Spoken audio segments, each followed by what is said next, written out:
সুপ্রিয় দর্শক, আসসালামু আলাইকুম। নিউজ অ্যান্ড ভিউজ অনুষ্ঠানে আপনাদের সবাইকে স্বাগত জানাচ্ছি। আমি সিকান্দার রেমান। গত 24 ঘন্টায় ঘটে যাওয়া ঘটনাগুলো, আলোচিত বিষয়গুলো যেগুলি বিভিন্ন গণমাধ্যমের মধ্যে এসেছে, সে বিষয় নিয়ে আজ আমরা আলোচনা করব। আমাদের সঙ্গে আলোচনার জন্য দুজন অতিথি উপস্থিত হয়েছেন স্টুডিওতে। আমি পরিচয় করিয়ে দিচ্ছি। আমার বাদিকে রয়েছেন সাবেক সংসদ সদস্য গোলাম মাওলা রনি, এরপর রয়েছেন সাবেক সংসদ সদস্য ডক্টর হাবিবে মিল্লাত। আপনার দুজনকেই স্বাগত জানাচ্ছি আজকের আলোচনা শুরু করব। তবে তার আগে আমরা বার্তা কক্ষে যেতে চাই, যেখানে বেনজির আহমেদ রয়েছেন, আমাদের বার্তা সম্পাদক।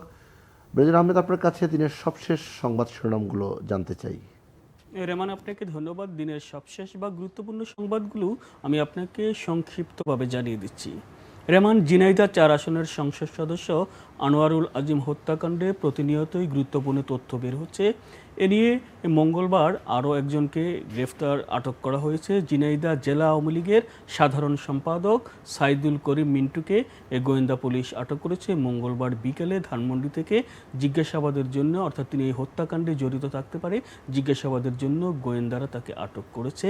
এর আগে জেলা আওয়ামী লীগের ত্রাণ ও সমাজ কল্যাণ সম্পাদক কামাল আহমেদ বাবুকেও এই মামলায় হত্যাকাণ্ডে জড়িত থাকার অভিযোগে গ্রেফতার করা হয়েছে। ডিবির পক্ষ থেকে বলা হয়েছে, আনার হত্যাকাণ্ডের পর এই হত্যাকাণ্ডের সাথে স্থানীয় আওয়ামী লীগের কয়েকজন নেতা জড়িত থাকতে বলে বিভিন্ন মহল থেকেই আলোচনা চলছিল, এবং এই আলোচনার পরই এই স্থানীয় 2 নেতাকে গ্রেফতার করা হয়েছে বা আটক করা হয়েছে। এদিকে স্বরাষ্ট্রমন্ত্রী আসাদুজ্জামান খান কামাল বলেছেন, ঝিনাইদহ একটি সন্ত্রাস প্রবণ এলাকা, বিশেষ করে এমপি আনারের যে এলাকাটি। তবে এমপি আনার হত্যাকাণ্ড কি রাজনৈতিক না চোরাচালান, এ নিয়ে কিন্তু এখনও কোনো পরিষ্কার বক্তব্য পাওয়া যায়নি।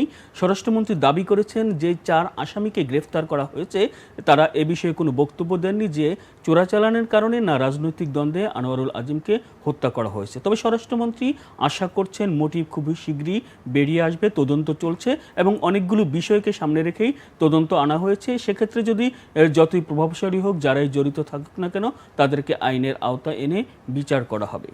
এর মানে আরেকটি বিষয় আপনাকে জানাচ্ছি, 4 মোবাইল কোম্পানিকে ভ্যাট সংক্রান্ত যে সুদ মওকুফের অভিযোগে এনবিআরের সাবেক কর কমিশনার ওয়াহিদা রহমান চৌধুরীর বিরুদ্ধে মামলা করেছে দুর্নীতি দমন কমিশন দুদক।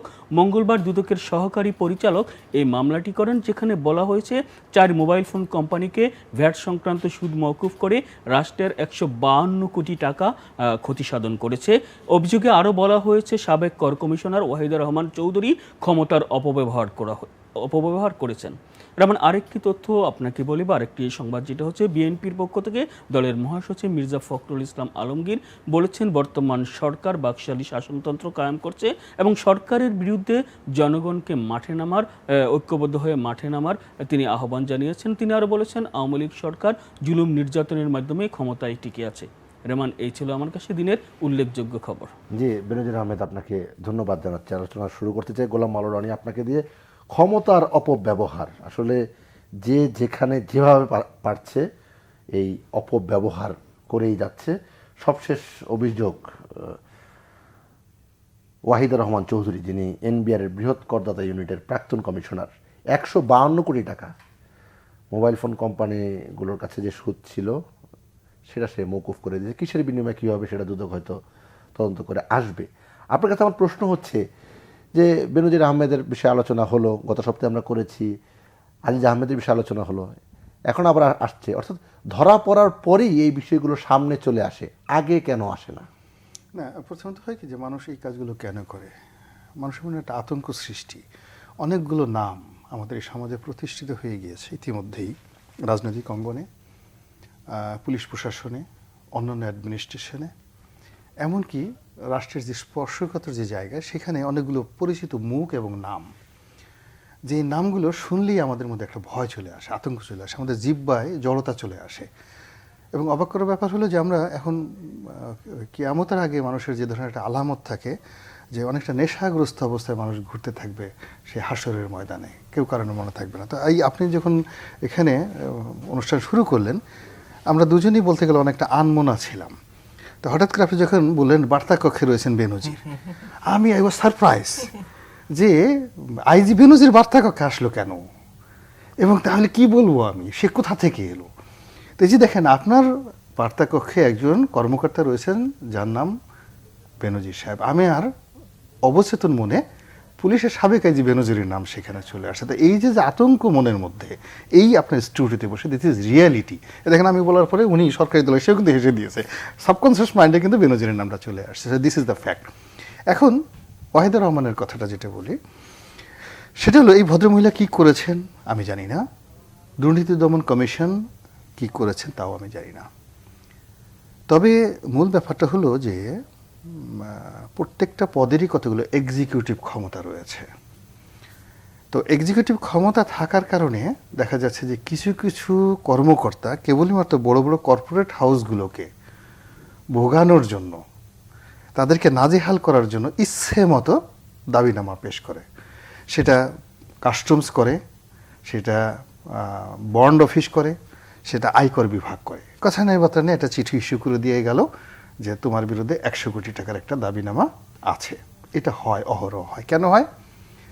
আমি যেহেতু ব্যবসা বাণিজ্য করি, আমার এই অভিজ্ঞতা রয়েছে। ধরুন একজন এই কুরবানিকে উফুল লক্ষ্য করে প্রত্যেকটা অফিসে একটা দুর্নীতিবাজদের একটা সিন্ডিকেট আছে। সেই সিন্ডিকেটের ফাঁদে যদি কোনো বড় ব্যবসায়ী, কোনো প্রতিষ্ঠান ওইভাবে পাত্তা না দেয়, তাহলে দেখা গেল তার বিরুদ্ধে একটা চিঠি ইস্যু হয়ে গেল।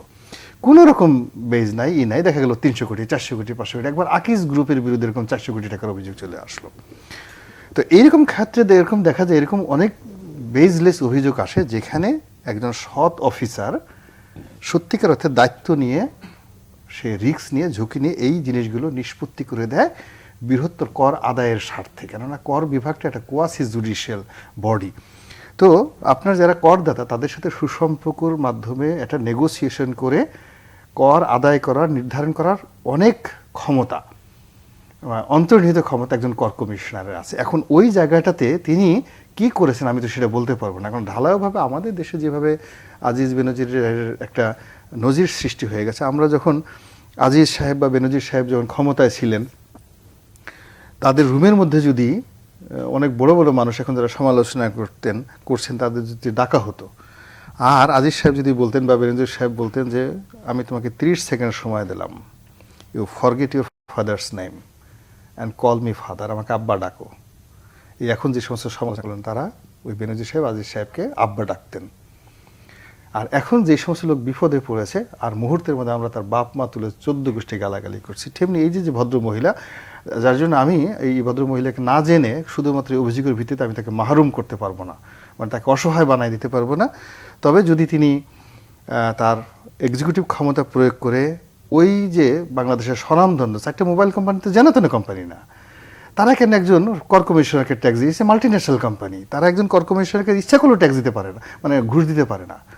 আপনার গ্রামীণ ফোন বলেন বা অন্য যে সমস্ত কোম্পানিদের একটা রুলস অফ বিজনেস আছে, সেই অনুযায়ী তাদের কোনো ওয়ে নাই সিস্টেমের বাইরে গিয়ে একজন কর কমিশনারকে ঘুষ দেওয়ার। এবং দেখা গেল গ্রামীণ ফোনের সাথে বিটিআরসির কত 1200 কোটি টাকার একটা ছিল, ডিসপিউট ছিল। তো সেটাকে বিটিআরসি এবং তারা দুজনে মিলেমিশে এটাকে কমিয়ে খুব অল্পতে নামায় নিয়ে আসলো। এখন সেটা কীভাবে দেখবেন দুর্নীতি দমন কমিশন?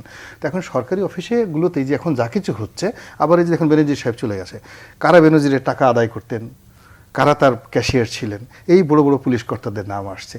এটা আসলে একটা পুলিশ বাহিনীকে ধ্বংস করার একটা আলামত। মানে প্রশাসনের মধ্যে যে একটা এলোমেলো অবস্থা চলছে এবং একজন আরেকজনকে লাগিয়ে দিয়ে মূলত আওয়ামী লীগকে সর্বনাশ করছে, প্রধানমন্ত্রীকে বিব্রত করছে, দেশের অর্থনীতির 12টা বাজাচ্ছে এবং সব দিক মিলিয়ে একটা এলোমেলো অবস্থা করে ফেলছে। এই যে রাজনীতিহীনতা, এই রাজনীতিহীনতার কারণে এখন এই সারা দেহে এই বিশৃঙ্খলার যে ক্যান্সার, এটা ছড়িয়ে পড়েছে।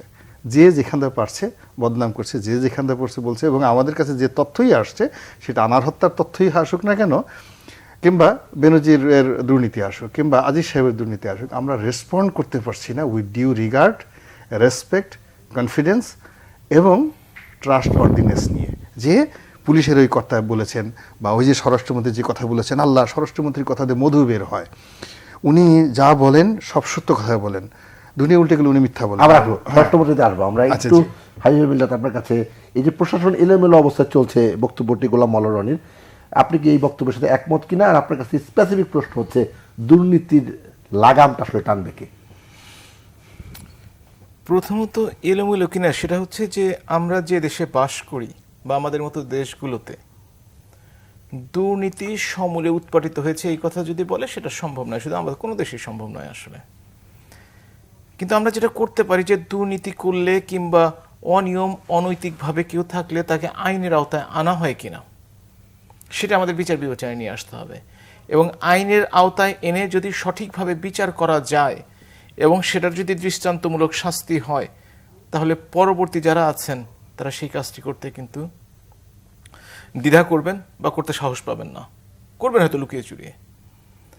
আপনি দেখেন এই গত 1-1.5 মাস হলো বেনজির আহমেদ আর আজিজ আহমেদ, দুই আহমেদ নিয়ে আমরা তোলপাড় কাণ্ড। ডক্টর, দুজনের এবার ডক্টর, দুইজনই ডক্টর, তবে আজকাল ডক্টরের যে ছড়াছড়ি তার জন্য রিসার্চও লাগে না, তার জন্য কোনো ডিগ্রিও লাগে না, শুধুমাত্র পোস্টটা ঠিক থাকলেই হলো। যদি বড় পোস্ট হন কোনো ইউনিভার্সিটিতে যান অটোমেটিক পেয়ে যান। এবং রিসার্চ করতে যারা কষ্ট করে পড়াশোনা করেছে, আমার খুব দুঃখ লাগে, যেমন খুব কষ্ট করে পড়াশোনা করেছি, বড় ডিগ্রি নিয়েছি, কিন্তু আমার চেয়ে বড় বড় ডিগ্রি এখন নিচ্ছে দেখি কষ্ট না করে পয়সার বিনিময়ে কিংবা কোনো ইউনিভার্সিটি, যাই হোক সেটা অন্য ইস্যু। যে কথাটি বললেন যে নৈতিকতার কথাটি সত্যিকার অর্থে প্রশ্ন যেখানটিতে আসে, তা আমরা কিন্তু আইনের আওতায় আনার চেষ্টা করছি, কিন্তু ব্যথাটা অনেক জায়গায়, সুতরাং ঔষধটা তো সবখানেই দিতে হবে। আর দৃষ্টান্তমূলক আমরা কিন্তু গত 10 বছর 15 বছর 20 বছরের ইতিহাস দেখলে বিএনপির সময় অবশ্য আইনের আওতায় খুব কম লোকই এসছে, আওয়ামী লীগের সময় আইনের আওতায় আসে, কিন্তু আইনের ফাঁক ফোকর গলিয়ে আইনকে প্রভাবিত করিয়ে তাদেরও যে নজির সৃষ্টিকারী বিচার হয়েছে, শাস্তি হয়েছে, তাও কিন্তু হয়নি। এখানে কিন্তু সকলের হাত পা বাঁধা। সরকারের ইচ্ছে করলে দোষটা আইডেন্টিফাই করে দিতে পারে, সরকার ইচ্ছে করলে তাদের আইনের আওতায় আনতে পারে, কিন্তু যতক্ষণ না বিচার প্রভাবিত না হয়ে তাদেরকে যথেষ্ট শাস্তি দেবে, কিংবা আজকাল মিডিয়া ট্রায়াল, সেটা একটা বড় ব্যাপার। আপনার সাথে আমার সম্পর্ক খারাপ, আপনি উপস্থাপক, আপনি একদিন সকালে উঠে আমার বিরুদ্ধে কিছু বলে দিলেন, জনগণ প্রথম আপনার কথা বিশ্বাস করবে, তারপরে যদি 100বারও বলা হয় যে কথাটি ঠিক নয়, লোক বিশ্বাস করবে না, বলবে ম্যানেজ করে ফেলছে। এটা আমাদের মধ্যে আছে। আপনি দেখেন, আপনি আজকে এই যে ওয়াহিদা রহমান, তাই না, তার কথা বললেন, তার বিরুদ্ধে কি মামলা হয়েছে, তাই না? দুদক কিন্তু মামলা তখনই করে যখন তদন্ত করে দেখে যে মামলা হওয়ার উপযুক্ত, তারা কিন্তু প্রথমে মামলা করে না, কেউই না। এখন একটা কথা চিন্তা করে দেখেন, আমি জানি না, আমি পত্রিকা খবরটি দেখেছি, কিন্তু কবে ঘটনাটি ঘটেছে সেটা তো গত 2-1 মাসের মধ্যে ঘটে নাই, তিনিও রিটায়ারমেন্ট করে গেছেন অনেক আগে। তাইলে যদি আমরা এতই ওস্তাদ হয়ে থাকি দোষ ধরতে, রিটায়ারমেন্টের পরে কেন, রিটায়ারমেন্টের আগে ধরছি না কেন? যখন ঘটনাটি ঘটলো কে না জানে, সব ক্ষেত্রে তো এটা হচ্ছে, না, রিটায়ারমেন্টের পরে সব ক্ষেত্রে এটা হচ্ছে। কে না জানে যে এই ঘটনাটি ঘটেছে? এই যে আজকে দেখলাম যে এনবিআর এর চেয়ারম্যান, ওনার বিরুদ্ধেও দেখলাম কন্টেম্প্ট অফ কোর্ট এসছে, যে ওনাকে কোর্টের উনি সিদ্ধান্ত কোনো কারণে অবহেলা করেছেন, তার বিরুদ্ধে কোর্টে হাজির হওয়ার একটা নির্দেশ আসছে, আপনারা যদি দেখে থাকেন। আরেকটা খবর দেখলাম, যেটাকে আগে ব্রিটিশ আমেরিকান টোবাকো কোম্পানি বলা হতো, সে এখন তো মনে হয় নামটা চেঞ্জ হয়ে গেছে, কিন্তু টোবাকো কোম্পানি ঠিকই আছে, ব্যাট মনে হয়, তাই না, ব্রিটিশ আমেরিকান টোবাকো। তারা বাংলাদেশের আইন অনুযায়ী তারা যে কোনো জায়গায় রেস্টুরেন্টে স্মোকিং কর্নার করতে পারে, এটা আইনে আছে, কিন্তু আইনে নাই বিজ্ঞাপন দেওয়ার জন্য। আজকের পত্রিকাতে দেখলাম 1 লক্ষ থেকে 54 লক্ষ টাকা পর্যন্ত ঘুষ দিয়েছে বিভিন্ন ঢাকা, চিটাগং, কক্সবাজার এবং বড় বড় শহরগুলো রেস্টুরেন্টে, যাতে তাদের বিজ্ঞাপনটা হয়। এই যে আপনি যে বললেন যে এই টাকা দেওয়ার কোনো সিস্টেম নাই, তাহলে এই টাকাগুলো কোথা থেকে আসলো? নিশ্চয়ই তাদের সিস্টেম আছে। তারা হয়তো শুনেছি যে হোটেল ভাড়ার নামে তারা টাকাটি দিয়েছেন, কেউ থেকেছেন কি থেকেছেন জানি না, আমি জানি না, কিন্তু তারা সেটা, অর্থাৎ কেউ যদি অপরাধ করতে চায় তারা বুদ্ধি বের করে ফেলে, এবং সেই বুদ্ধিটি যদি বের করে ফেলে, এবং অনেকেই সাকসেসফুল হন, অনেকেই ধরা পড়েন নাই, তারা সুখী জীবন যাপন করছেন। কিন্তু যারা ধরা পড়েছেন এবং তাদের সাথে যারা জড়িত আছে, তারা হয়তো বা সাময়িকভাবে কিছুটা অসুবিধায় আছেন, দেখা যাক কতদিন অসুবিধায় থাকেন, কারণ তারপরে তো আমাদের দেখতে হবে যে তাদের কি বিচার হয় না হয় সেটাই। আর কর্মকূপ সুদমৌকুবের যে কথাটি বলছেন, আসলে আলোচনার মাধ্যমে আমি একদম এগ্রি করি যে প্রতিষ্ঠানকে টিকিয়ে রাখার জন্য, বাঁচিয়ে রাখার জন্য অনেক সময় অনেক কিছু আলোচনার মাধ্যমে। বাংলাদেশ ব্যাংকের একটা সার্কুলার যদি কয়েকদিন আগে দেখে থাকেন, তারা বলেছেন যে ঋণ খেলাপি ব্যাংকে যাওয়ার, নট ব্যাংকে, আদালতে যাওয়ার, ঋণ খেলাপি আদালতে যাওয়ার আগে বা চলাকালীন সময় তারা যদি নেগোসিয়েশন করতে চায়, তাদের জন্য একটা বডি তৈরি করে দিয়েছে, যারা এই নেগোসিয়েশন করে তারা ব্যাংকের টাকা শোধ করতে পারে, কিছুটা মাপ পেতে পারে, এইসব আন্ডারস্ট্যান্ডিং এর মাধ্যমে। সেটা কিন্তু কোনো খারাপ ব্যাপার নয়। কিন্তু মিডিয়া ট্রায়াল, আপনি যদি কোথাও 5 টাকা, কারো 5,000 কোটি টাকা মাফ হয়ে যাচ্ছে, সেটাও পত্রিকায় উঠছে, আবার কারো 5 টাকা মাপ হচ্ছে সেটা অতিরিক্ত হচ্ছে। বেচারা যিনি নেগোসিয়েশন করলেন তিনি বিপদে বললেন, কিন্তু তাকে তো নির্দেশ দেওয়া আছে যে আপনি এই কাজটি করতে পারেন, এবং হয়তো দেখা যাবে আইনে গেলে ওনার কিছুই হবে না, কিন্তু মিডিয়া ট্রায়াল হয়ে ওনার এবং ওনার পরিবারের যে ক্ষতিটি হয়ে গেল সেটা তো আসলে উঠিয়ে আনা সম্ভব হবে না কোনোদিনও। সুতরাং এই সমস্ত ব্যাপারগুলোতে আলোচনা করার আগে খুব সফটলি আলোচনা করা উচিত, এবং যদি প্রমাণিত হয় যে বেনজির আহমেদ, যেমন উনি বলেছেন চমকে উঠেছে, আমিও বেনজির শুনে চমকে উঠেছে কিভাবে বেনজির এখানে আসে। তো যাই হোক, এর মতো দুর্দণ্ড প্রতাপ পুলিশ অফিসার বাংলাদেশের ইতিহাসে ছিল না। র্যাবের অফিসার বাংলাদেশের ইতিহাসে 27 জন আইজিপি ছিলেন, আছেন বাংলাদেশে এখনটার সহ। সেই 27 জনের মধ্যে একজনের মতো প্রতাপ কেউ দেখাতে পারেনি, কিন্তু তার নামে যত এখন সুবাতাস বইছে, সেই সুবাতাস তো আর তা অন্য কারো নামে নাই আসলে, কিংবা থাকলেও কম আছে, অল্প আছে, এইভাবে কিন্তু কেউ নাই। সুতরাং সবাইকে ঢালাওভাবে না দিয়ে স্পেসিফিক ধরি, আর স্পেসিফিক ধরার মধ্যেও চিন্তা করি সত্যি তারা কাজটি যদি করে থাকে, বেনজির নিয়ে কথা বলছেন, অন্যদের কথা, কাজটি যদি করে থাকে তারা অবশ্যই অপরাধী, না হলে তাদেরকে সমাজে হেয় প্রতিপন্ন। আবার ভাবেন আমি দুর্নীতিবাজদের পক্ষ নিচ্ছি, আমি বলছি যে দুর্নীতি করেছে, যে দুর্নীতির সাথে আছে, আবার অনেকে দুর্নীতি করে তো ধরেন খুশি মনে আছে। এই যে ট্যাক্সের 15%, 10% এটা সব সরকারি সময় করা হয়, তাদের যদি জিজ্ঞেস করা হয় যে আপনি যে সাদা কালো টাকা পেয়েছেন আপনি কিভাবে করলেন, এটা বলে যে বাংলাদেশ সরকারের আইন মেনে করেছি, এবং এ ব্যাপারে কোনো প্রশ্ন করা যাবে না। সুতরাং তাদেরকে কোনো ধরনের এখানেও বৈষম্য দেখছেন কিনা? আপনার কালো টাকা সাদা করার ক্ষেত্রে 15%, আর এমনি যেই টাকা সেক্ষেত্রে 30%, এখানেও কোনো এই কথাটাও কিন্তু ঠিক না। রাইট। কারণ হচ্ছে যে একটা নির্দিষ্ট পরিমাণ মানুষ আছেন যাদের একটা নির্দিষ্ট 3.5 লাখ টাকা, তারা কোনো ট্যাক্সই দিবেন না, সাদা কালো আর যে কালারই হোক না কেন, সবুজ লাল। তারপরে ট্যাক্স আছে 5%, 10%, 15%, 25%, একটা স্ট্রিকের পর যে 30%। সুতরাং একজনের ঢালাও 15% আর 30% তা ঠিক না, এটাও কিন্তু মাথায় রাখতে হবে। সেই দিক দিয়ে বিবেচনা করলে তবুও আমি মনে করি তাদের টাকার পরিমাণ যদি সেই স্কেলেই হওয়া উচিত। 3.5 লক্ষ টাকা তারা মাপ পেতে পারেন, 5 লক্ষ টাকায় 7 লক্ষ টাকায় তারা যে 5% দিতে পারেন, কিন্তু যখনই 50 লক্ষ ছাড়াবে তারা 30% তাদের দিতে হবে। কারণ একজন সেদিন খুব টেলিভিশনে দেখছিলাম, একটা খুব ভালো প্রশ্ন করেছে যে আপনি এবছর ইনকাম করেছেন, ট্যাক্স দিতে গেলে আপনাকে হাইয়েস্ট ট্যাক্স পেয়ারের খাতায় নাম লেখাতে হয়, আপনি চুপচাপ রইলেন, পরবর্তী বছর 15% দিয়ে আপনি সেই হাইয়েস্ট ট্যাক্স পেয়ারও হলেন না, আপনি অর্ধেকের কাছাকাছি টাকা দিয়ে আসলেন। তো এই দিনগুলো আসলে আরেকটি কথা, যে এই যে কালো টাকা সাদা করার প্রবণতা, এটা কিন্তু বাংলাদেশে যে খুব বেশি হয়েছে, সব সরকারি দিয়েছে, খুব বেশি যে হয়েছে তা কিন্তু না। যদি আমরা দেখি যে অর্থনৈতিক গতি ফিরে আসছে, আমরা কিন্তু কোনো গতির দেখিনি এর মধ্যে। তারপর হয়তো কিন্তু যে দেশটা, আপনি দেখেন দেশের প্রধানমন্ত্রী বেগম খালেদা জিয়া, তার নামে কিন্তু আছে তিনি কালো টাকা সাদা করেছেন। সেই সময়ের অর্থমন্ত্রী সাইফুর রহমানের নামে কিন্তু আছে তিনি কালো টাকা সাদা করেছেন, আছে কিন্তু। এটা তো আমি নিজ থেকে বলছি না, এটা সবাই স্বীকার করবেন। সুতরাং এটা হচ্ছে মানসিকতা। একজন দেশের প্রধানমন্ত্রী বেগম খালেদা জিয়া, একজন অনেকবারের অর্থমন্ত্রী, তিনি কেন তার কালো টাকা সাদা করতে হবে? কেন তাকে এই কলঙ্ক নিতে হবে তার দলের জন্য, তার সমর্থকদের জন্য, তার কর্মীদের জন্য, তার নেতাদের জন্য? কেন নিতে হবে তাদেরকে? জি, গোলাম আল রানী, ব্যক্তি বিশেষকে কোনো সুবিধা দেওয়ার জন্য কি এই খাতটা রাখা হয় কিনা? না, এটা আসলে একটা ট্রেডিশনের মতো চলে আসছে। এর দ্বারা রাষ্ট্র যে খুব বেশি উপকৃত হয় আমার কাছে মনে হয়নি, আমার একজন ব্যবসায়ী হিসাবে। আর যারা ব্যবসায়িকভাবে লোকজন আছেন, তারা এই টাকা দিয়ে মানে কোনো নতুন একটা ব্যবসা হোয়াইট মানি শুরু করবে, এই নজির খুব অল্প, আমি দেখি নাই। বাংলাদেশে শুধুমাত্র একটা সুযোগ সাইফুর রহমান সাহেবের আমলে যেটা দেয়া হয়েছিল, ওটার বিনিময়ে বাংলাদেশে প্রচুর ব্যবসা প্রতিষ্ঠান এসছে। উনি এটা নিয়ম করেছিলেন যে কেউ যদি কোনো প্রাইভেট লিমিটেড কোম্পানি করে এবং সেই কোম্পানিতে যদি কেউ 10 কোটি টাকা পর্যন্ত সে বিনা ট্যাক্সে ওখানে ইনভেস্ট করতে পারবে, in paper, paid up capital. তো এইভাবে শত শত কোম্পানি সেই এনলিস্ট হয়ে গেছে এবং মানুষ বুঝতে পারে নাই। দেখা গেল কারো কাছে আসলে আছে 1 লাখ টাকা বা 1 কোটি টাকা, কিন্তু সে করলো কি, ওই 10 কোটি টাকাই ডিক্লেয়ার দিয়ে সে কোম্পানি করে বসছে। ভালো কথা, যেই কোম্পানি হয়ে গেছে তার পরের বছরই ইনকাম থেকে চিঠি আসছে যে তোমার কোম্পানি রিটার্ন সাবমিট দাও।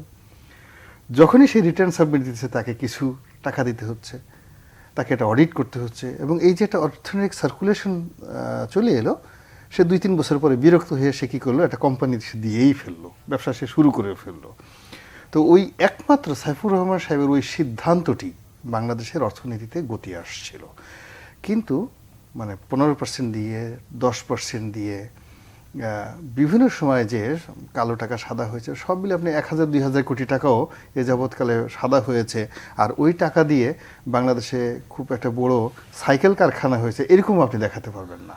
তো আমি এটা বুঝি না যে আমাদের যারা অর্থনীতিবিদ আছেন, এটা একটা ট্রেডিশনের মধ্যে চলে আসছে, তো বিভিন্ন রকম সোশ্যাল একটা প্রেশার থাকে, যা কিছু থাকে, ব্যবসায়ীদের একটাই থাকে, কিন্তু এটা আলটিমেটলি ইকোনমির জন্য কিছুই না, নাথিং। আবাসন ব্যবসায়ীরা কিন্তু এটাকে স্বাগত জানিয়েছে সাংবাদিক সম্মেলন করে। বলছি যে এটা কিছু না। আর আবাসনের যে মানে এখন যে রুলস আছে আবাসনে, সেখানে আসলে কালো টাকা সাদার দরকার নেই। এখানে পার স্কোয়ার ফিট অনুযায়ী যেহেতু এটা কেউ জিজ্ঞেস করবে না, সেই জন্য তারা স্বাগত জানিয়েছে তাদের ব্যবসাটা ভালো হবে। কিন্তু তাও ব্যবসা ভালো হবে কিনা তাও তো আমরা জানি না। নিশ্চয়তা নাই। বরং আমি মনে করি আমাদের যে ট্যাক্সেশন যে পদ্ধতিটা, এটা অনেক আধুনিক করা দরকার, বিশেষ করে ভূমি রেজিস্ট্রেশন এবং ফ্ল্যাট অ্যাপার্টমেন্ট রেজিস্ট্রেশন। এখন দেখা গেল যে কারণে এই যে বিশেষ করে রাজনীতিবিদরা খুব বিতর্কিত হয়ে পড়ে।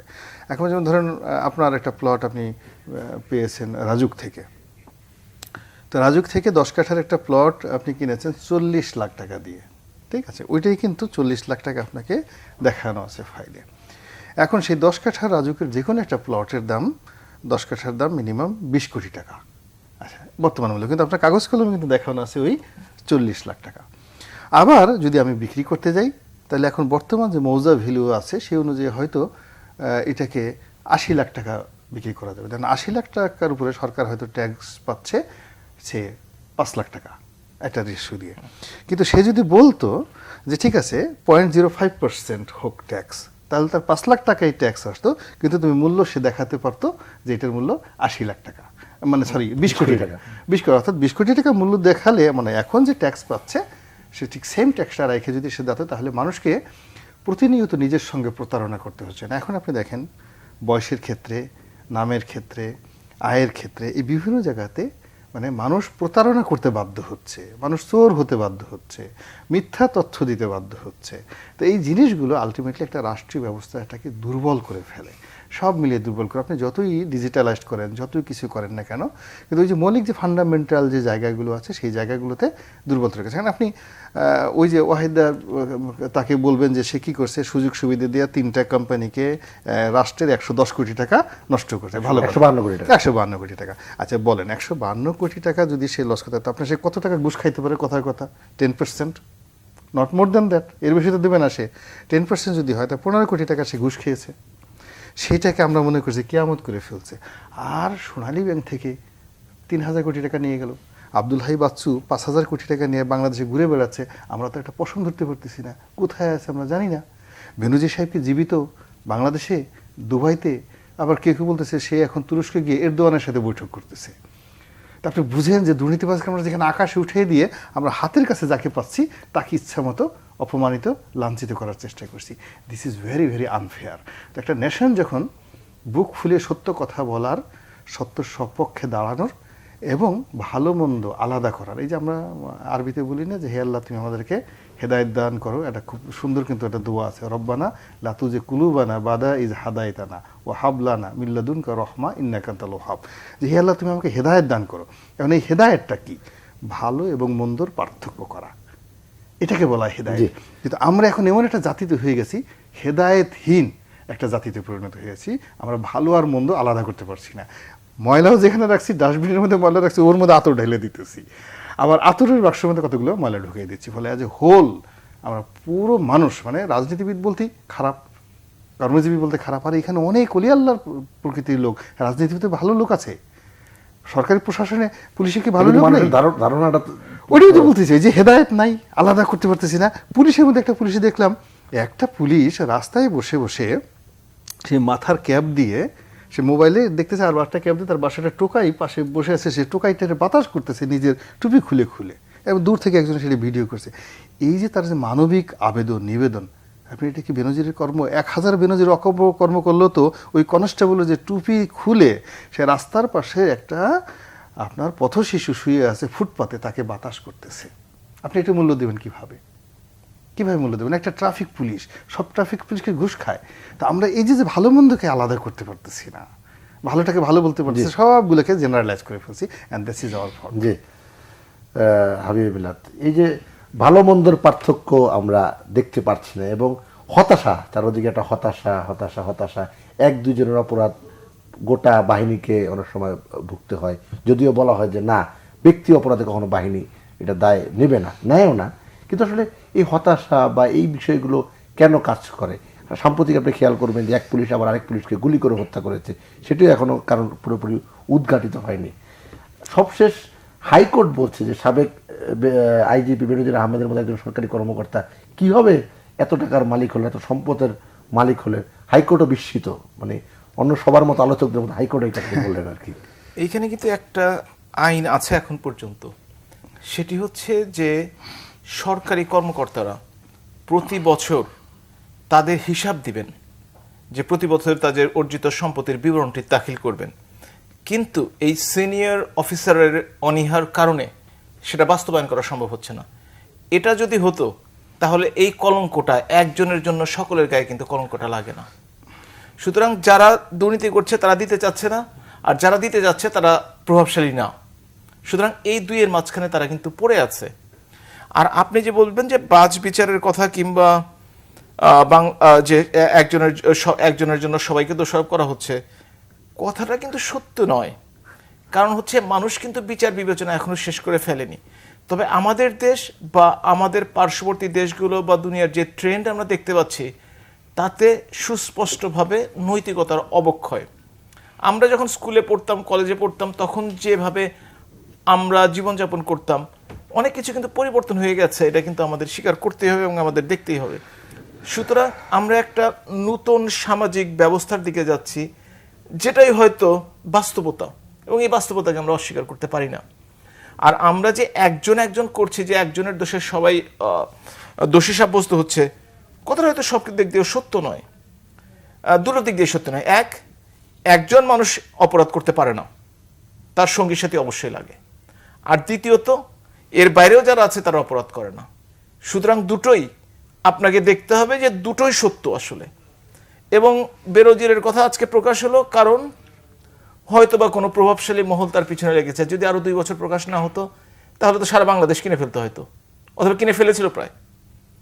কিন্তু আবার অনেকে হয়তো সুসম্পর্ক থাকার কারণে হয়তো বা এখনো চেপে চুপে আছে না। তাহলে তাদের যারা অনুসারী, মানে আপনার কথা অনুযায়ী বোঝা যায়, তাদের ব্যাপারে কি কোনো পদক্ষেপ নেওয়া উচিত কিনা বা হয় কিনা? এটা কোনো সন্দেহ আছে যে চুরির মানে সঙ্গী যদি গাঁট কাটা হয়, দুজনের শাস্তি হবে, এ নিয়ে কোনো সন্দেহ করার কিছু নাই। এবং আপনি একজন মানুষ কখনোই এতগুলো কাজ একদিনে সারা জীবনে করতে পারে না, অসম্ভব একটা ব্যাপার, অসম্ভব। এটা যদি হতো এক জায়গায় 20 বিঘা জমি কিনেছে, সেখানে একটা কিছু করেছে, সেটা ফাইন, একটা দুইটা জায়গায় করা যেতে পারে। সারা দেশব্যাপী, এবং যা শুনতে পাচ্ছি যে এখনো সবকিছু বের হয়নি, বের হচ্ছে ধীরে ধীরে। সুতরাং তবে ধীরে বহ মেঘনার মতো হলে চলবে না কিন্তু, কারণ সমস্ত কিছু তো ডকুমেন্টেড থাকা উচিত। আমাদের শক্তিশালী গোয়েন্দা বাহিনী আছে, আমাদের মিডিয়াও খুব শক্তিশালী। যদি তারা উপর মহলের ইঙ্গিত পায়, মানে মালিকদের ইঙ্গিত পায়, তারা অনেক কিছু করে ফেলতে পারে। আবার যদি ইঙ্গিত না পায়, তারা চেপে চুপচাপ বসে থাকে, এটাও কিন্তু ঠিক। জি গোলাম আল রনি, এই জায়গায় ছোট একটু প্রশ্ন নিয়ে আপনার কাছে আমরা বিরতিতে যাব।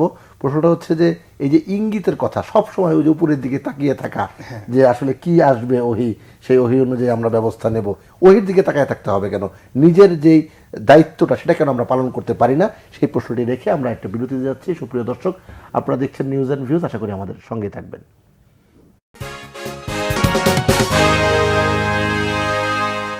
বিরতির পর নিউজ অ্যান্ড ভিউজ আরো একবার স্বাগত জানাচ্ছি। আমি সিকান্দার রেমান। গোলাম আল রনি, আপনার কাছে প্রশ্ন রেখেছিলাম উপরের দিকে তাকিয়ে। আচ্ছা, এখানে আমার একটা বক্তব্য হলো যে উপরের দিকে তাকানো ভালো। যদি উপরের দিকে কেউ সত্যিকার অর্থে আল্লাহর দিকে তাকায়, মহান আল্লাহ রাব্বুল আলামিনের দিকে যদি তাকিয়ে এই পৃথিবীতে কেউ ন্যায় প্রতিষ্ঠা করতে চায়, তাহলে সেখানে হযরত উমরের মতো একটা শাসন ব্যবস্থা প্রতিষ্ঠিত হয়ে যায়, শের শাহের মতো একটা পুলিশিং ব্যবস্থা সৃষ্টি হয়ে যায়। হযরত উমরের জমানাতে মিশরে হঠাৎ করে দুর্ভিক্ষ দেখা দিল, তিনি গভর্নরকে ডেকে পাঠালেন, কামন, রাতে খাবার ডিনারের দাওয়াত দিলেন, দিয়ে তিনি করলেন কি যে খাও, এই শুকনো রুটি আর রেড়ির তেল, জয়তুনের তেল দিলেন। গভর্নর খায় না, কেন তুমি খাও না? বলে যে আমি তো শাহী খাবার খাই। শাহী খাবার কি? ওখানে তো একটা রোমান সাম্রাজ্যের আন্ডারে ছিল দীর্ঘদিন মিশর। বলে এই টেবিলে এত এত খাবার সাজায়, 100 পদের আইটেম বাতাস করে, তারপর ওরা খাই। সঙ্গে সঙ্গে চাবুক উঠাইয়া হযরত উমর পিঠে শুয়াই ফেললেন তাকে, যে তোমার মতো গভর্নর যে দেশে শাহী খাবার খায় সেই দেশে দুর্ভিক্ষ হবে না তো হবে কোথায়? দ্যাটস ওয়াই মুসলিম সমাজে শেষ শাহের আমলে দেখেন পুলিশিং বেনজিরের জন্য শিক্ষা। ধরেন শেষ শাহের আমলে 5 বছর ছিল গ্র্যান্ড ট্র্যাঙ্ক রোড, একটা স্বর্ণ মুদ্রার বস্তা, 1 বস্তা স্বর্ণ মুদ্রা কত হাজার কোটি টাকা চিন্তা করেন ফেলে দিয়ে গেছে। 5 বছর পরে সেই স্বর্ণ মুদ্রাটা ওই জায়গাতে পাওয়া গেছে বনের মধ্যে। পশু পাখি যদি না নিয়ে থাকে কোনো মানুষ ধরতো না। কি করতো? ওই এলাকার যত ময় মুরব্বী ছিলেন লোকালি একটা পুলিশিং ব্যবস্থা করতেন। অন্যায় যদি কোথাও চুরি চামারি হতো, ওখানকার জমিদার থেকে শুরু করে পুলিশ কনস্টেবল সবাইকে এনে ওখানকার যিনি ফৌজদার ছিলেন পিঠের উপরে আচ্ছা মতো পিটানো। উনি যেটা বললেন, বেনজিরকে একা অপকর্ম করছে, আজিজ সাহেবকে একা অপকর্ম করছে, তাদের সাথে যারা চলছে চিনি না, আজকে হযরত উমর মতো ধরে নিয়ে আসেন, সবগুলোর পিঠে চাবুক মারেন, সবগুলোর পিঠে চাবুক মারেন, সমাজ তাদেরকে বয়কট করুক, তাদেরকে জেলে ঢুকান। আরে ওনারা তো চলে গেছে, ওনাদের লোকজন আছে না, তাদের সুবিধাভোগী যারা করেছে দেখবেন যে মুহূর্তের মধ্যে দুর্নীতি বন্ধ হয়ে গেছে। তো কাজেই এই যে উপরের দিকে তাকানো, আমরা উপরের দিকে তাকাই, যেখান থেকে তাকালে আমাদের লাভ হয়, কিন্তু সেই উপরের দিকে তাকাই না, আসমানের মালিকের দিকে তাকাই না, আল্লাহ রাব্বুল আলামিনের দিকে তাকাই না। ফলে কি হচ্ছে, সব জায়গাতেই আমাদের এই অনার সৃষ্টি তৈরি হয়ে গেছে, যার থেকে আমরা বের হতে পারছি না। জি, ডক্টর হাবিবে মিল্লাত, আবারও এমপি আনোয়ারুল আজিম হত্যাকাণ্ড প্রসঙ্গ, সময়ের আলোচিত প্রসঙ্গ। স্বরাষ্ট্রমন্ত্রী বলছে যে এখনো এটি আসলে সুরাহা করা যায়নি, যে যাদেরকে আটক করা হয়েছে তাদের কাছ থেকে এখন এটা কি চোরাচালান সংশ্লিষ্ট না রাজনৈতিক, সেটি এখনো নিশ্চিত হওয়া যায়নি। এরই মধ্যে আমরা দেখছি যে ঝিনাইদহ সাধারণ সম্পাদক, জেলা আওয়ামী লীগের সাধারণ সম্পাদক সাইদুল করিম মিন্টু, ত্রাণ ও পুনর্বাসন সম্পাদক কামাল আহমেদ বাবু সহ আরও 2 জনকে আটক করা হয়েছে। আসলে বার্তাটা কি যাচ্ছে? প্রথমত হচ্ছে মাননীয় স্বরাষ্ট্রমন্ত্রী যদি বুঝে না থাকেন, আমাদের মতো ছোটখাটো মানুষের বোঝা আরো বেশি কঠিন। কারণ উনি তো সমস্ত তথ্যগুলো পান, আমরা তো সমস্ত তথ্য পাই না। আমরা কোথা থেকে পাই? আপনাদের টিভি চ্যানেল থেকে, আর নিউজ পেপার থেকে, এর বাইরে পাওয়ার কোনো সুযোগ নেই আসলে। তবে একটি ব্যাপার খেয়াল করে দেখেন, মানুষ আজকাল পাল্টে গেছে। আগে খুন করলে, বিশেষ করে এই ধরনের কোনো খুন খারাপি হলে সাথে সাথে কিন্তু একটা ক্লু বের করা সম্ভব হতো। এখন পর্যন্ত আনার যে ভাই যে মারা গেছেন, আমরা কিন্তু কনফার্ম হই নাই। মানুষের জবানবন্দিতে শুনেছি তাকে টুকরা করা হয়েছে, ফ্লাশ করা হয়েছে, তাকে হাড়হাড্ডি ফেলে দেওয়া হয়েছে, বাট নো এভিডেন্স, কোনো এভিডেন্স নাই। এবং যতক্ষণ পর্যন্ত না এভিডেন্স আসবে ততক্ষণ পর্যন্ত কিন্তু এই ডেথ সার্টিফিকেট বলেন কিংবা কোনোভাবে এটা করা যাবে না। সুতরাং এটা অনেক সুকৌশলে বুদ্ধি খাটিয়ে কাজটি করা হয়েছে, যারাই করে থাকুক না কেন। তবে আমার মনে হয় না, হ্যাঁ রাজনৈতিক শত্রুতা থাকতে পারে। বাংলাদেশে যদি আপনি মৃত্যুগুলো দেখে থাকেন, তাহলে রাজনৈতিক কারণে, শত্রুতার কারণে মৃত্যু হয়েছে, আমি বড় নেতাদের কথা বলছি না, তাদের মৃত্যু কিন্তু খুব একটা বেশি হয়নি। মৃত্যু হয়েছে হয়তো অর্থনৈতিক কেলেঙ্কারির জন্য অথবা অন্য কোনো কেলেঙ্কারির জন্য। কিন্তু পিওর রাজনৈতিক কারণে কেউ কাউকে হত্যা করবে, এই সংস্কৃতিটা কিন্তু এখনো বাংলাদেশে সেভাবে চলে না, যদি অ্যাক্সিডেন্টালি মারা না যায়। সুতরাং আমাদের অপেক্ষা করতে হবে যে বাংলাদেশের বিশেষ করে পুলিশের টিম, সিআইডি টিম, সম্ভবত ডিবি টিমটা সম্ভবত তারা বেশ ভালো কাজ করেছে, তারা এখন পর্যন্ত বেশ অগ্রগতি আছে এবং অ্যারেস্ট করেছে তারা। এবং আমরা আসলে কোনো মতামত দেওয়া তার ঠিক হবে না আসলে, কারণ একজন মানুষ মারা গেছেন, এটা দুঃখজনক।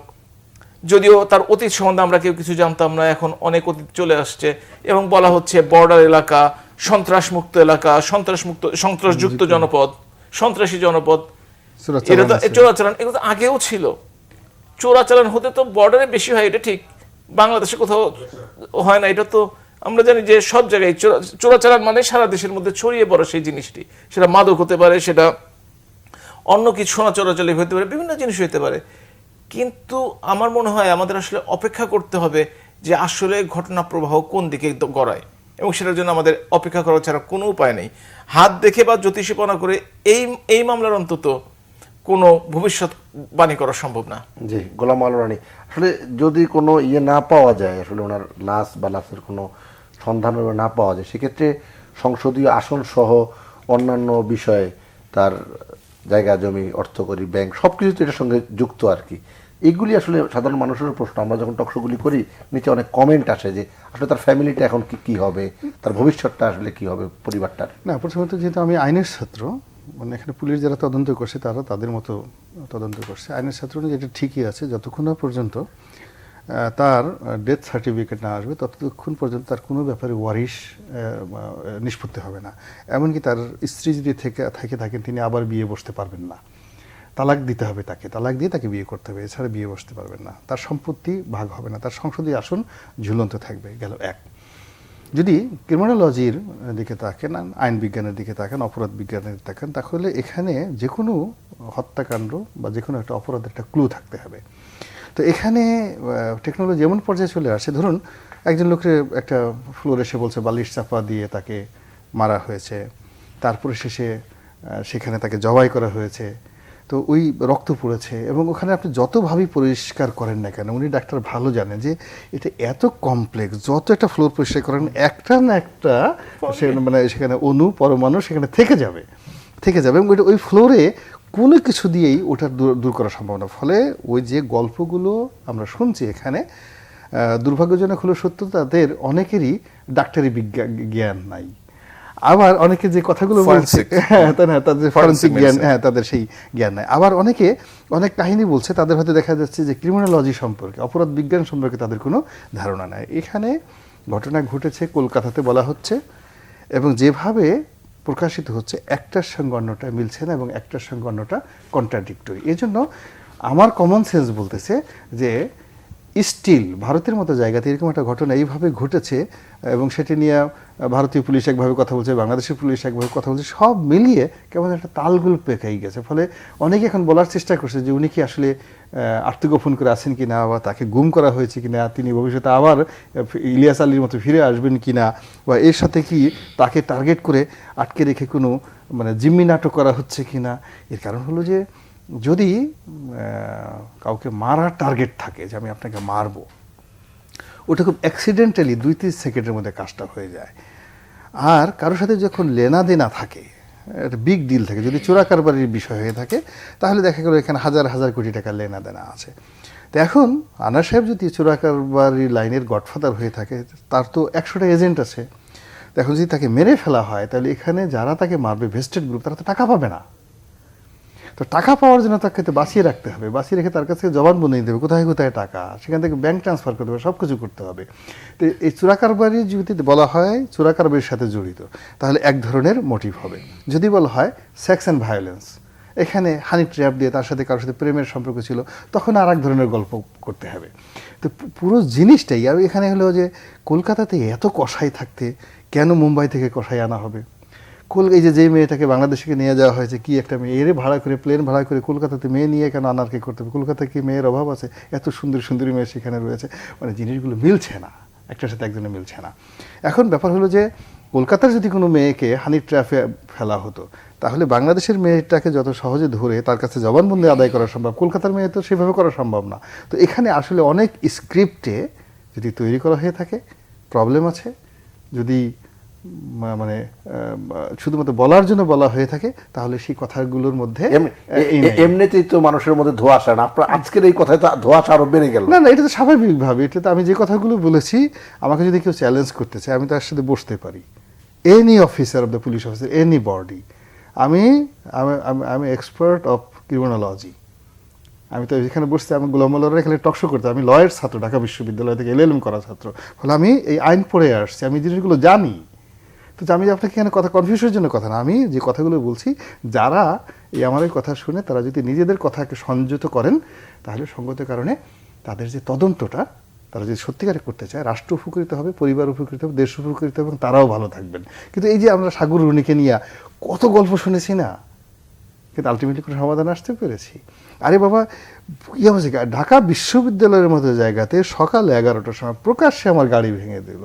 পুলিশ, র্যাব শত চেষ্টা করে এখন পর্যন্ত একটা সিসি ক্যামেরার ফুটেজ জোগাড় করতে পারে নাই। সিসি ক্যামেরাটা বন্ধ ছিল। না, হতে বলছি যে কোনো একটা ক্যামেরা জোগাড় করতে পারে নাই।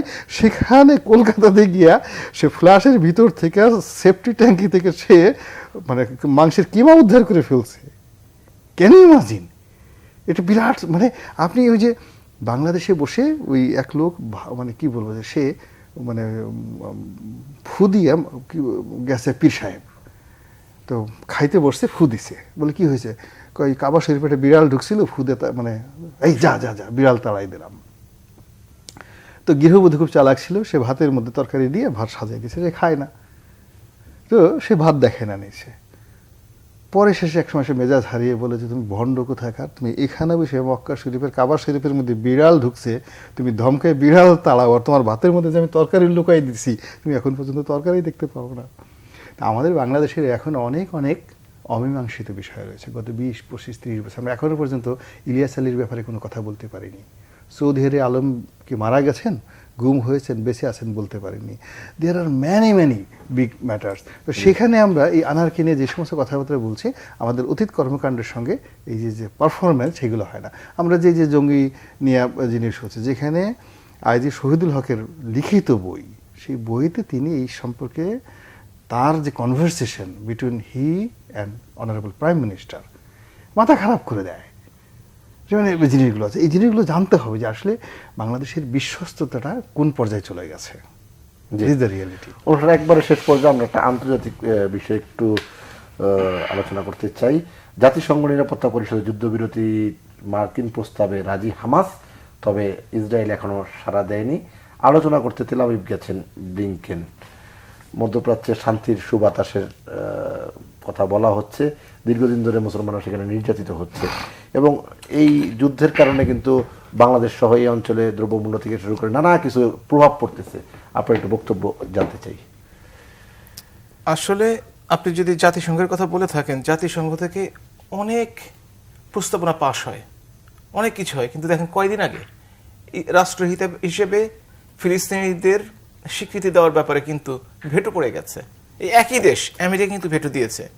আজকে তারা প্রস্তাবনা পাশ করেছে, হামাস স্বাগত জানিয়েছে, তারা বুঝে শুনে জানিয়েছে যুদ্ধটা বন্ধ হওয়া দরকার। 30,000 31,000 বেশি মানুষ মারা গেছে, 14,000-এর বেশি শিশু মারা গেছে, যুদ্ধটা বন্ধ হওয়া দরকার।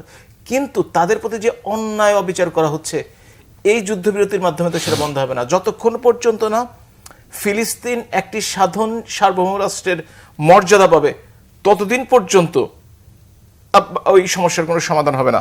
আমি একটু ফিরে আসি এমপি আনার ভাইয়ের ব্যাপারে। সায়েন্স কিন্তু অনেক এগিয়ে গেছে এবং এটা বাংলাদেশ ইন্ডিয়া দুজনের ক্ষেত্রেই সত্য, দুটো দেশের জনের ক্ষেত্রে। একমাত্র ফরেন্সিক মেডিকেল এভিডেন্স যেটা হচ্ছে ডিএনএ টেস্ট, এই ডিএনএ টেস্ট করলে 100% কনফার্ম। তবে একটা কথা, যদি পায়ের মাংস দিয়ে ডিএনএ টেস্ট করেন, পা কেটে ফেললেও কিন্তু মানুষ বেঁচে থাকে। তখন আপনাকে করতে হবে কি, বুকের হাড়, বুক, হৃৎপিণ্ড, লিভার, এগুলোর ফরেন্সিক হইতে হবে। আপনি হয়তো বুঝতে পারেন যে এই মাংসপিণ্ডটা জনাব এমপি আনারের, তার মেয়ের সাথে মিলে গেছে, কিন্তু সেই মাংসপিণ্ড তাকে মৃত্যুর কারণ হতে পারে কিনা। আপনার একটা পা কেটে ফেললো, আপনি কি মারা যাবেন? না, যাবেন না। অনেকে এক পা নিয়ে ঘুরে বেড়ায়। সুতরাং এটা অনেক এমন কিছু না যেটা করা যাবে না, কিন্তু এতদিন কেন লাগছে? এবং উনি যে কথাগুলো যে এতগুলো সমস্যার মধ্যে দেখতে পাচ্ছেন, সেটাও কিন্তু আমরা বুঝতে পারছি না। আর একটা কথা হচ্ছে যে ইন্ডিয়ার, আমি পত্রিকা দেখেছি যে ইন্ডিয়া একটা আইন আছে, যদি কাউকে না খুঁজে পাওয়া যায় 7 বছর পর্যন্ত। পার্লামেন্ট তো 5 বছরে শেষ হয়ে যাবে, তারপর আবার নতুন কেউ নমিনেশন পাবে, কেউ হবে। 5 বছর পার্লামেন্টের মেয়াদ, কিন্তু 7 বছর পরে কোনো একজন গুরুত্বপূর্ণ ব্যক্তিকে দায়িত্ব দেওয়া হবে খুঁজে বের করার জন্য, এবং তার মতামতের ভিত্তিতে মৃত্যু সনদ সিগনেচার হতে পারে যদি বডি নাও পাওয়া যায়। এটা ভারতের আইনে আছে। যেহেতু ভারতে মারা গেছে, সে তো এই ঘটনাটি ঘটতে পারে। সুতরাং হয় আমাদেরকে 7 বছর অপেক্ষা করতে হবে, অথবা আমাদের যে চৌকস ডিবি আছে তাদের উপর ভরসা করে বসে থাকতে হবে যেদিন আমাদের কাছে এই রিপোর্টটা আসে। জি, ওটা শেষ করবো। গোলাম মোল্লা রনি, ফিলিস্তিন ইসরায়েল প্রসঙ্গে আপনার বক্তব্যটা। না, ফিলিস্তিনের ব্যাপারে বক্তব্যটা হলো যে এটা অমানবিক, এবং আমেরিকার যে নীতি, ফিলিস্তিনের ক্ষেত্রে আমেরিকার নীতি, এটা কোনো অবস্থাতেই আমি সমর্থন করি না। এবং তারা এই যে আজকের যে যুদ্ধটা, তারা যদি না চাইতেন, একদিকে তারা অস্ত্র দিচ্ছে, আরেকদিকে বিলিয়ন ডলার আমেরিকাকে সহযোগিতা দিচ্ছে, আবার অন্যদিকে নেতানিয়াহুকে বলছে যে যুদ্ধ চালিও না। তো এই যে দ্বিমুখী তাদের যে আচরণ, সেই আচরণের প্রেক্ষাপটে ব্লিংকেন সাহেব সেখানে গিয়ে সেই যে হামাসকে একটা যুদ্ধের প্রস্তাব দিল, হামাস রাজি হলো, নেতানিয়াহু রাজি হলো না, এই জিনিসগুলো মিস্টার নরেন্দ্র মোদী আর মমতা ব্যানার্জি আমাদের তিস্তার পানি নিয়ে যেভাবে আমাদের সঙ্গে খেলে, ওইভাবে ফিলিস্তিনি জনগণের সঙ্গে মিস্টার ব্লিংকেন এবং মিস্টার জো বাইডেনের একটা খেলাধুলা ছাড়া কিছুই নয়। অসংখ্য ধন্যবাদ হাবিব মিল্লাত এবং গোলাম মাওলা রনি আপনাদের দুজনকে আজকের এই আলোচনায় অংশগ্রহণ করার জন্য। সুপ্রিয় দর্শক, আপনারা যারা এতক্ষণ আমাদের সঙ্গে ছিলেন এবং আজকের এই অনুষ্ঠান দেখছিলেন, সবাইকে ধন্যবাদ ও কৃতজ্ঞতা জানিয়ে এখানে বিদায় নিচ্ছি। সবাই ভালো থাকবেন, সুস্থ থাকবেন। আল্লাহ হাফিজ।